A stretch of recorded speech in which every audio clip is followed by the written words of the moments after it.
شہزادی اپنے سفر پر جنگل میں جا رہی تھی کہ ایک طرف سے اچانک ایک خونخوار درندہ آ گیا، لیکن شہزادی کی مدد ایک بھیڑیے نے کی۔ اس نے اسے جھیل کی طرف اشارہ کیا۔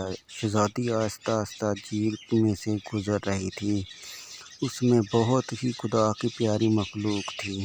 اس نے ایک پل دیکھا جو کہ پانی کے اندر تھا۔ شہزادی اس میں سے آہستہ آہستہ چلی جا رہی تھی۔ شہزادی اس پل میں سے گزری تو ایک اور پل تھا۔ شہزادی ہمت باندھ کر آگے جا رہی تھی۔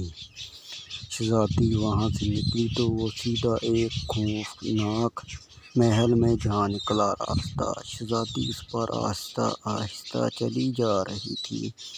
شہزادی اس سے آگے والے محل میں گئی تو وہ اس سے بھی زیادہ خوفناک تھا۔ وہ سیڑھیوں سے آہستہ آہستہ چڑھی تو وہاں پر ایک خوفناک دروازہ تھا، لیکن شہزادی نے ہمت نہ ہاری اور اس میں سے بھی گزر گئی۔ اور ادھر محل میں سب کا برا حال تھا کہ شہزادی کیوں نہیں مل رہی۔